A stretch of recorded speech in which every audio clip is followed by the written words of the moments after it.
देश के स्वास्थ्य हालात सुधारने और वित्तीय परेशानी को दूर करने के लिए केंद्र सरकार की ओर से पीएम केयर्स फंड बनाया गया और देश की सहायता के लिए दान देने की अपील की गई। उद्योग जगत, सिनेमा जगत, खेल जगत के दिग्गजों समेत आम जनता ने इस अपील को माना और खुले दिल से दान भी किया। लेकिन पीएम केयर्स की पारदर्शिता लगातार सवालों के घेरे में है। आज एक बार फिर विपक्षी दल कांग्रेस ने इस मुद्दे पर मोदी सरकार से तल्ख सवाल किए हैं। प्रधानमंत्री राहत कोष होने के बावजूद पीएम केयर्स फंड क्यों बनाया गया? पीएम केयर्स फंड की पारदर्शिता क्या है? पीएम केयर्स फंड में अभी तक कितना धन जमा हुआ है? उस धन को कहां इस्तेमाल किया जा रहा है? ये तमाम सवाल केंद्र सरकार के पीएम केयर्स फंड बनने के बाद से ही उठने लगे हैं। कांग्रेस लगातार पीएम केयर फंड पर सवाल उठा रही है। पार्टी की अंतरिम अध्यक्ष सोनिया गांधी ने कहा था कि इसका इस्तेमाल प्रवासियों के कल्याण के लिए किया जाना चाहिए, लेकिन मोदी सरकार इस पर चुप्पी साधे बैठी है। यही कारण है कि विपक्ष के तेवर अब और भी तल्ख होते नजर आ रहे हैं। आज एक बार फिर कांग्रेस ने इसी मुद्दे को लेकर केंद्र को घेरा है।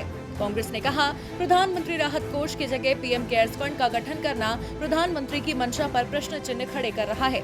पीएम केयर्स फंड को कैग के दायरे से बाहर रखा जाना एक बहुत बड़ी अनियमितता की तरफ इशारा कर रहा है। इस ट्वीट के साथ ही कांग्रेस ने एक तस्वीर भी साझा की है, जिसमें पीएम केयर्स फंड को लेकर ही प्रधानमंत्री नरेंद्र मोदी को खरी खोटी सुनाई है।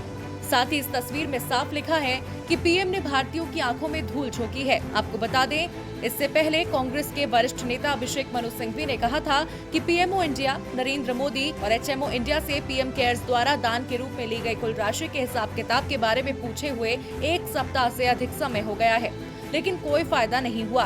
पीएमओ की इस खास योजना को पारदर्शी होना चाहिए। अब कांग्रेस की तरफ से तो फंड को लेकर सवाल तेजी के साथ बुलंद किए जा रहे हैं, लेकिन देखना यह है कि इन सवालों पर मोदी सरकार की चुप्पी टूटती है या नहीं। डीबी लाइव की रिपोर्ट। क्योंकि जिंदगी अभी बाकी है, एक मुलाकात डॉक्टर राजीव राठी के साथ होगी उम्मीदों भरी बात। कैसे रखें खुद को सुरक्षित और खुशहाल। जुड़िए हमारे साथ और जानिए अपने सवालों के जवाब। 8 मई को दोपहर 12:15 बजे डीबी लाइव और डेली हंट पर एक साथ।